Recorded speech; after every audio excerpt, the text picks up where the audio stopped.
त्र्यंबकेश्वर विधानसभा मतदारसंघातील स्थानिक भूमिपुत्र आढावा बैठक पहिने येथील हॉटेल हिल व्ह्यू रिसॉर्टमध्ये झाली। बैठकीत बाहेरच्या उमेदवाराला प्राधान्य न देता स्थानिक उमेदवारालाच आमदार करा यावर जोरदार चर्चा झाली। मतदारसंघातून इच्छुक उमेदवार इगतपुरी पंचायत समितीचे माजी सभापती गोपाळ लहांगे, माजी आमदार शिवराम झोले, काशीनाथ मेंगाळ, सामाजिक कार्यकर्ते पांडुरंग झोले, रवींद्र भोये, विनायक माळेकर, भाऊराव डगळे यांची नावे चर्चेत आहेत। मात्र इगतपुरी पंचायत समितीचे माजी सभापती गोपाळ लहांगे यांना दोन्ही तालुक्यांतून जास्त पसंती मिळते। त्या अनुषंगाने लहांगे यांनी काही दिवसांपासूनच मतदारसंघात प्रत्येक गावात भेटी देण्यावर जोर दिला।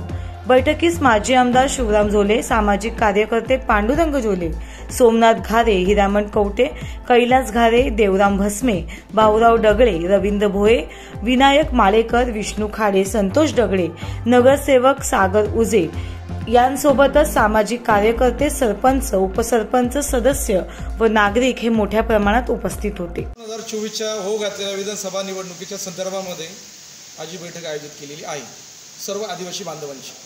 आपण इच्छुक असल्याचं समजतंय? निश्चित मीच नाही, माझ्याबरोबर आजच्या बैठकीला उपस्थित असलेले आमचे आदरणीय झोले साहेब माजी आमदार ते सुद्धा इच्छुक आहेत, आमचे रविभाऊ भोये ते सुद्धा इच्छुक आहेत, आमचे विनायकजी माळेकर ते सुद्धा इच्छुक आहेत, भाऊराव डगळे आहेत ते इच्छुक आहेत, पांडुरंग दादा पण इच्छुक आहेत, आमचे मेंगाळ साहेब इच्छुक आहेत, आमचे ऋतुराज दांडे ते सुद्धा इच्छुक आहेत। या ठिकाणी आपण मध्यंतरी एक मुद्दा उचलला होता, बाहेरचे पार्सल। नेमकं बाहेरचं पार्सल कोण? आपल्याला दिसत असेल की ज्यांना आम्ही धोबीपछाड केलं 2019च्या निवडणुकीमध्ये त्यांनी सुद्धा बाहेरचे म्हणूनच या ठिकाणी आमच्या मतदारसंघावर राज्य केले 10 वर्षे, पण त्यांना सुद्धा हकलण्याचं काम आम्हीच केलं आहे।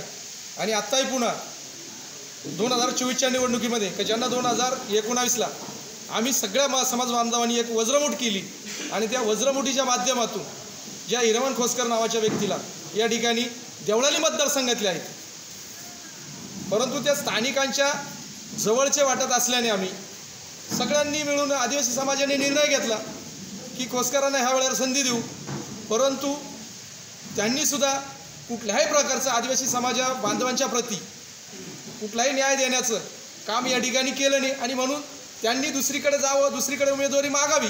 या मतदारसंघामध्ये आमचे जेवढे स्थानिक उमेदवार आहेत हे कॅपेबल आहेत, प्रत्येकाकडे क्षमता आहे, प्रशासनाचा अनुभव आहे आणि म्हणून माझ्यासहित आम्ही सर्वजण इच्छुक आहे आणि जोही पक्ष आम्हाला प्रामाणिकतेनं उमेदवारी दी आम्ही सगळे एकत्र मिळून त्यांच्या पाठीशी उभे राहू।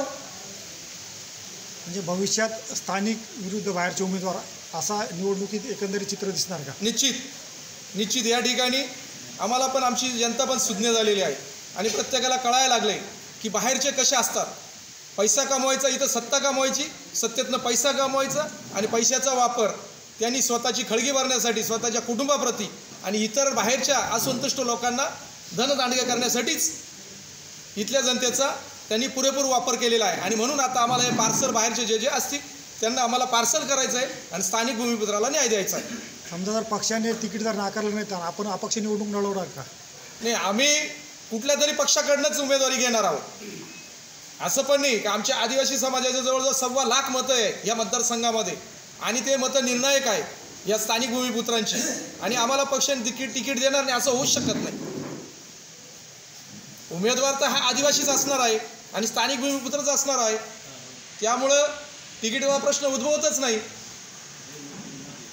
परंतु हे निश्चित सांगतो की बाहेरचं पार्सल उमेदवार आहे त्यांना थांबवण्याचं काम आज ही मीटिंग जी आम्ही आयोजित केलेली आहे खास त्यासाठीच आयोजित केलेली होती आणि भरभरून उत्स्फूर्तपणे पूर्ण कळसवाईच्या टोकापासून तर गुजरातच्या बॉर्डरपर्यंत ठाणापाड्यापर्यंतचे सर्व प्रत्येक गावातील सरपंच, सदस्य, उपसरपंच, संघटनेचे पदाधिकारी, अनेक जिल्हा परिषदचे सदस्य, सभापती, उपसभापती आणि सर्व पदाधिकारी या ठिकाणी या बैठकीसाठी उपस्थित होते आणि सर्वांनी प्रत्येकाचं मनोगत या ठिकाणी व्यक्त केलेलं आहे की आपल्याला ह्या वेळेला कुठल्याही परिस्थितीमध्ये स्थानिक उमेदवाराला निवडून द्यायचं आहे।